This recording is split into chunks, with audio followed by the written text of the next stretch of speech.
अस्सलाम वालेकुम, welcome back to my channel Yes Academy. तो आज हम करने वाले हैं क्लास 9 का चैप्टर नंबर 3 ऑफिस ऑटोमेशन के MCQs, fill in the blanks, abbreviation और शॉर्ट कीज वगैरह जो हैं उनको देखेंगे, क्योंकि हमारा चैप्टर जो है वो अच्छे से एंड हो गया है। हमने शॉर्ट क्वेश्चन समझे थे, हमने लॉन्ग क्वेश्चन को देखा किस तरह से पैटर्न में हमने लिखना है। जो लॉन्ग क्वेश्चन की इस चैप्टर की वीडियो थी उसमें मैंने आपको पॉसिबिलिटीज बताई है कि कौन कौन से टॉपिक से लॉन्ग क्वेश्चन आ सकता है और आपको किस तरह से उसको आंसर करना है। ठीक है, इसकी डिटेलिंग जो है मैंने शॉर्ट क्वेश्चन में ऑलरेडी बता दी थी। तो अगर आपने समझना हो तो आप शॉर्ट क्वेश्चन की वीडियो पूरी देखना, अच्छे से समझना और देन लॉन्ग क्वेश्चन की देखना, ताकि आपको और ज्यादा क्लियर हो जाए। चलते हैं चैप्टर की लास्ट वीडियो पे, जो कि है एमसीक्यूज और फिल इन द ब्लैंक्स से रिलेटेड। तो चलते हैं, पहले एमसीक्यूज देखते हैं। Which chart will be suitable to show the share of partners. अब हमारे पास कौन सा जो है वो हमने देखा था, लाइन ग्राफ भी, बार ग्राफ आ गए और यहाँ पे पाई चार्ट आ गए। ठीक है, ये बार ग्राफ आ गए या कॉलम ग्राफ्स आ गए। तो ये 4 ऑप्शन है, line graph, column graph, bar graph and pie chart. तो इसमें से वो कह रहा है कि कौन सा सबसे ज्यादा सूट करता है, जो कि बताया कि 3 पार्टनर्स के शेयर कितने हैं बिजनेस के अंदर। तो ये ऑब्वियसली सबसे इजी तो ये है कि इसमें आपको क्लियरली दिख सकता है कि पार्टनर ए के ज्यादा है। देन ये 2 पार्टनर्स के कितने शेयर हैं वो इजिली हमें यहाँ पे फर्स्ट लुक में ही, पहली दफा देखने में ही मालूम हो जाता है।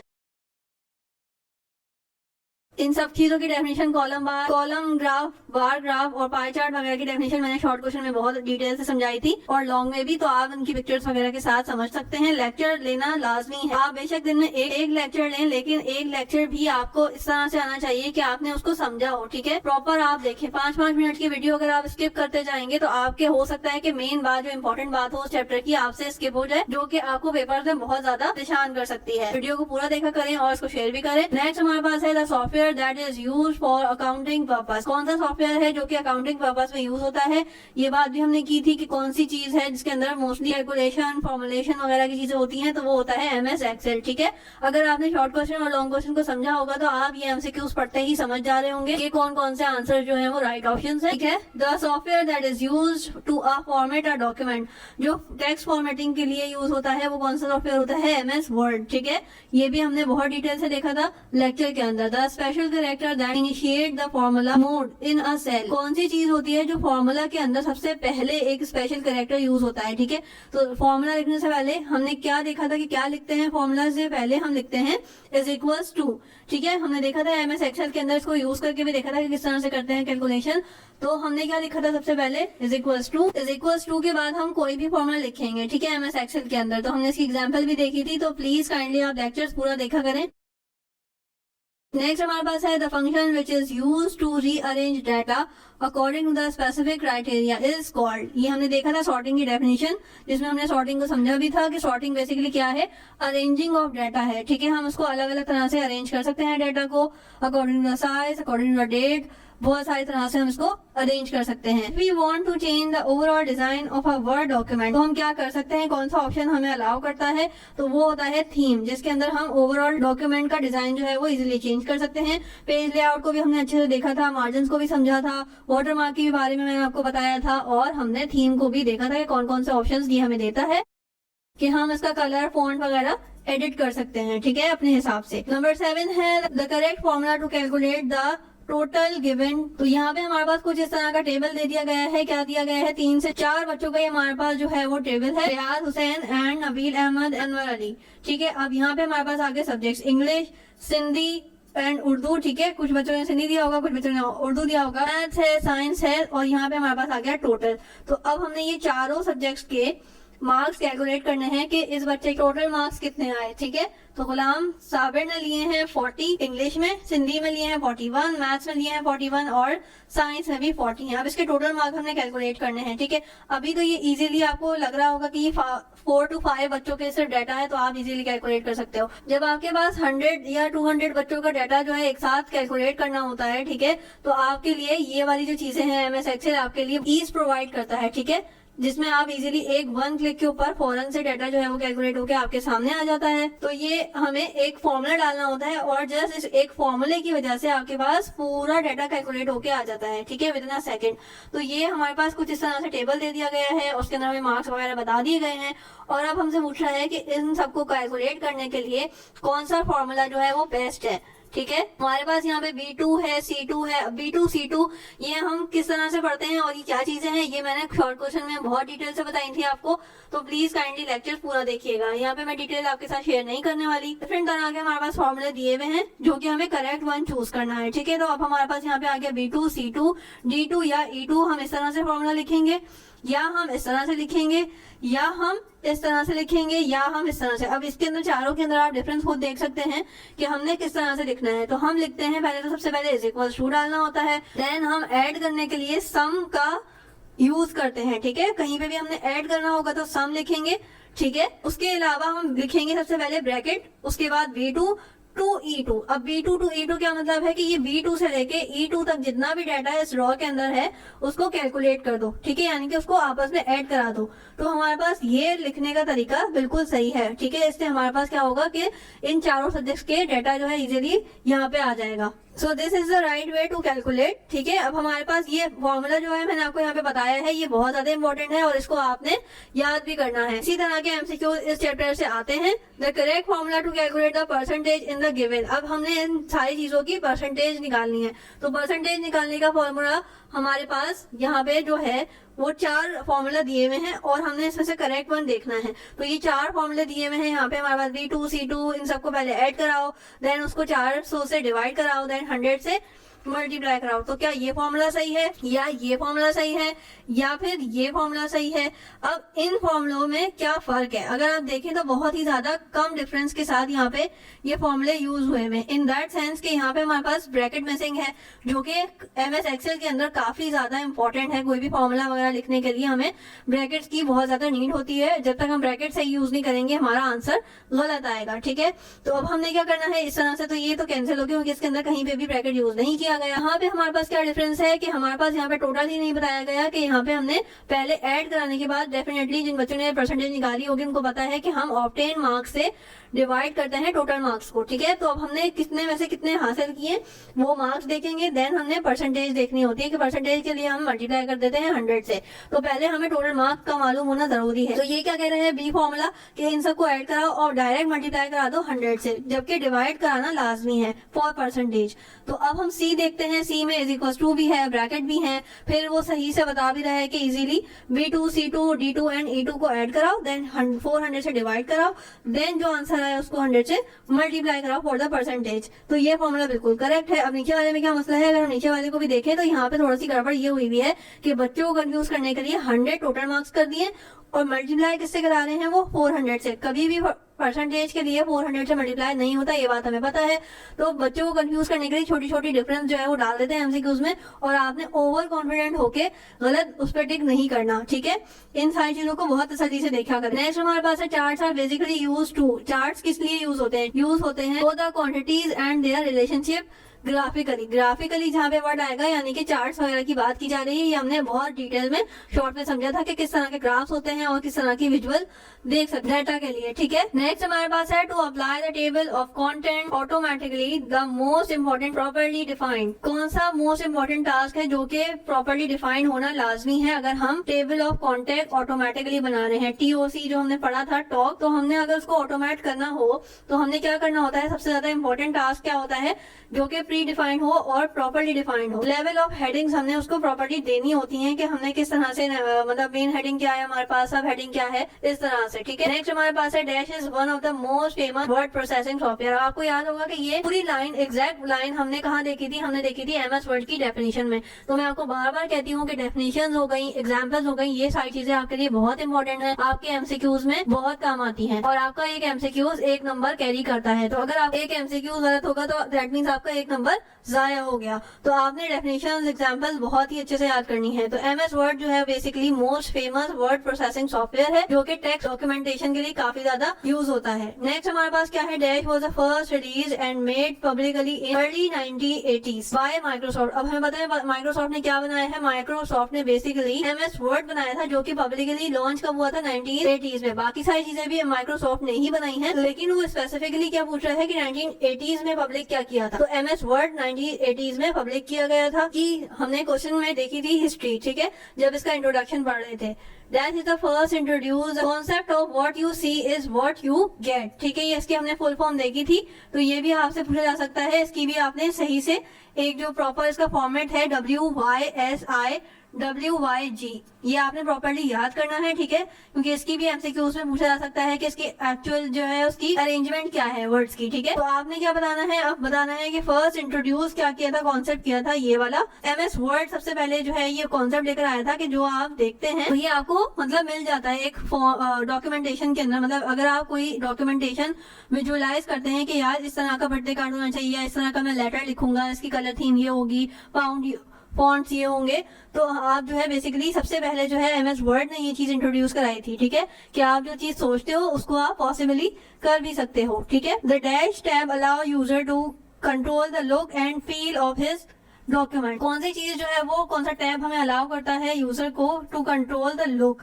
कंट्रोल लुक के ऊपर हमारे पास जब बात हुई थी तो हमने देखा था कि पेज लेआउट सबसे ज्यादा यूजर को अलाउ करता है कि वो डॉक्यूमेंट की लुक वगैरह देख सके, ठीक है, मतलब उसको डिजाइन कर सके, हेल्प करता है। The page layout tab has dash group. अब पेज लेआउट के अंदर कौन कौन से ग्रुप हैं, अगर हम कमांड्स की बात करें तो कितने हैं ग्रुप्स, 5 ग्रुप्स हमने देखे थे जब हमने MS वर्ड की पिक्चर देखी थी, किस तरह का होता है, रिबन वगैरह काफी ज्यादा डिटेल में हमने देखा था। तो हमारे पास 5 ग्रुप्स होते हैं, ठीक है। Page setup setting help us to set the page layout properties such as margins, orientation, size और पेज सेटअप, ठीक है।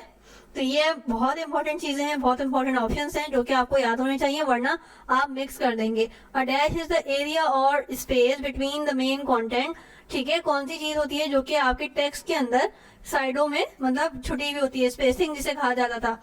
हमने देखा था कि कहाँ पे स्पेसिंग का वर्ड यूज हो रहा था, फ्रॉम द पेज एज यानी कि कोनों पे, ठीक है। तो ये था मार्जिन। मार्जिन के बारे में जब हमने पढ़ा था तो हमने देखा था कि ये जो है टेक्स्ट को सेंटर कर देता है और साइडों में गैप जो होते हैं, खाली स्पेस, उसको बेसिकली यहाँ पे मार्जिन कहा जाता है। पेज और print dash is placement of content on the page. कौन सी चीज होती है जो कि हमें पेज या प्रिंट के अंदर प्लेसमेंट होती है कॉन्टेंट की, यानी कि कॉन्टेंट जो चीज हम लिख रहे हैं पेज के ऊपर, कोई भी डॉक्यूमेंटेशन हो गई, टेक्स्ट जो भी हो गए या पिक्चर्स हो गई, ग्राफिक्स हो गए, कुछ भी हो गए, तो वो हमने देखना होता है कि उसकी प्लेसमेंट कैसे हो रही है, ठीक है, कंटेंट की। तो वो होती है ओरिएंटेशन के, ओरिएंटेशन किस तरह की है डॉक्यूमेंटेशन की, पोर्ट्रेट है, लैंडस्केप है, ये हमने देखनी होती है। Dash is the button is use to choose the size of the paper. अब कौन सी चीज है जो कि साइज ऑफ द पेपर को डिफाइन करती है, तो वो है साइज। मार्जिन हमने देखा था स्पेसिंग को कहते हैं। कॉलम हमने देखा था कि वो हमारी जो चीज है टेक्स्ट वगैरह है उसको डिवाइड कर देता है। हाइफनेशन के बारे में भी हमने पढ़ा था। This button set the content of the page. कौन सी चीज है जो कि हमारे पास पेज या सेक्शन के अंदर हमारे पास 2 ऑप्शन आते हैं, पोर्ट्रेट या फिर लैंडस्केप। तो ये हमारे पास क्या आएगा, यहाँ पे आएगा ओरिएंटेशन, ठीक है। ओरिएंटेशन हमारे पास 2 तरह की होती है, ये हमने डिटेल से देखा था, जो कि हमारे पास कंटेंट को भी मैनेज करता है कि किस तरह का पेज होगा, उसी तरह से हम डॉक्यूमेंट के अंदर कंटेंट लिख सकते हैं। This button is used to split the text. कौन सी चीज है जो कि स्प्लिट करती है टेक्स्ट को into 2 or more vertical columns, ठीक है। तो ये नाम ही बता दिया, तो ये बेसिकली क्या है, कॉलम, जो कि हमने देखा था टेक्स्ट को डिवाइड करने के काम आता है। 2 से 3 आप या और भी ज्यादा ऑप्शंस के हिसाब से अपने टेक्स्ट के हिसाब से इजीली डिवाइड कर सकते हो। These setting are usually for special document such as certificates, invitation, brochure या एसएस। ये एग्जैक्ट वर्डिंग हमने कहाँ देखी थी, पेज बैकग्राउंड की डेफिनेशन के अंदर देखी थी, ठीक है। This button is used to insert logos, images, text behind the content. ये भी आपको आई रियली होप के इजीली आता होगा। Watermark is the right option. हमने वाटर मार्क की डेफिनेशन में देखा था और उसको समझा भी था कि क्या मतलब है इन सारी चीजों का, ठीक है। वाटर मार्क किस लिए यूज होता है, कंपनी किस लिए यूज करती है। This group allow us to set a few basic paragraph style and also adjust the indents and spacing. क्या होता है, पैराग्राफ की डेफिनेशन में हमने इसको देखा था, बहुत अच्छे से डिटेल से समझा भी था। लास्ट हमारे पास एमसीक्यूज है। Group button is used to combine 2 or more objects together that they can be treated as a single object. तो हम एक चीज को अगर किसी भी ग्रुप के शक्ल में कर देते हैं, जो कि हम एक ऑब्जेक्ट की तरह से ट्रीट करते हैं, तो उसे क्या कहते हैं हम, ग्रुप, ठीक है। काफी सारी चीजों को एक चीज मतलब एक ग्रुप के अंदर आप डाल देते हैं काफी सारे बच्चों को, तो आप क्या कहते हैं, ग्रुप लीडर या ग्रुप। तो आप एज एक ऑब्जेक्ट यूज कर रहे होते हैं, सिंगल ऑब्जेक्ट, ठीक है, उसे कंसीडर करते हैं। फिल इन द ब्लैंक्स आ जाते हैं हमारे पास। फिल इन द ब्लैंक जो है आपके पास मोस्टली एग्जैक्ट शॉर्ट क्वेश्चंस की ही वर्डिंग होगी, जो कि आपने बहुत डिटेल से देखना है और वहीं से नोट्स की तरह से आपने उसको याद करना है। Dash is widely use word processing software. कौन सा सॉफ्टवेयर है जो कि वर्ड प्रोसेसिंग के लिए यूज होता है, MS word is the right one, the dash is pre defined set of formatting colour settings, जो कि आपके ओवरऑल लुक को भी चेंज कर देती है। वो क्या है? थीम हमने एमसीक्यूज में देखा था। Dash button is use to insert page, section, column break in the document. तो हमने देखा था डिफरेंट तरह के ब्रेक होते हैं, कॉलम, लाइन, इस तरह से आपके पास बहुत सारे ऑप्शंस थे। Dash is the button to use the add line on the left side each line of the document. तो पहले भी आपको बता चुकी हूँ कि जहाँ पे एक फिल इन द ब्लैंक के अंदर दो जगह पे अगर अंडरलाइन आ रहा है तो समटाइम्स ऐसा होता है कि दो ही जगह पे एग्जैक्ट आपके पास एमसीक्यूज में भी ऑप्शंस आ जाते हैं, यानी कि आपकी दो जगह फिल इन द ब्लैंक्स होती हैं, एमसीक्यूज होते हैं, ठीक है। तो ये भी आपके पास इस तरह से भी पॉसिबिलिटी है कि आपके पास एमसीक्यूज आ जाए, और समटाइम्स ये होता है कि लाइन नंबर वो लिख के दे दें पूरा एमसीक्यूज यहाँ तक, और आपके पास जस्ट ये वाली जो है ब्लैंक फिल करने के लिए आ जाए। तो ये आपके पास सारी पॉसिबिलिटीज जो भी हैं वो मैं आपको दे रही हूँ। Page background consist of 3 buttons, ठीक है। मेनली क्या है? वाटरमार्क है, पेज कलर है एंड पेज बॉर्डर्स है। ये तीनों एमसीक्यूज एग्जैक्टली आपसे पूछे भी जा सकते हैं, यानी कि तीनों जगह पे फिल इन द ब्लैंक्स आ सकती है और आपसे पूछा जा सकता है। अब वाटरमार्क इज फेडेड बैकग्राउंड, हमने देखा था वाटरमार्क की डेफिनेशन में एग्जैक्ट वर्डिंग ही यूज की गई है। Page colour is used when user wants to apply a colour page background on the page. Next हमारे पास है पेज बॉर्डर। कौन सा बटन होता है जो कि हमें borders around the page allow करता है कि हम उस पर डेकोरेट कर सकें या फिर कोई भी डॉक्यूमेंट का बॉर्डर हम प्लेस कर सकें। बटन जो है बेसिकली क्या होता है? जो कि हमें डिफाइन करने के लिए अलाउ करता है amount of blank space in the centimetres, ठीक है, कि कितनी खाली जगह छोड़नी है। इंडेंट लेफ्ट जो है बेसिकली क्या करता है? सेपरेट कर देता है पैराग्राफ को फ्रॉम द लेफ्ट मार्जिन, और इंडेंट राइट क्या करता है?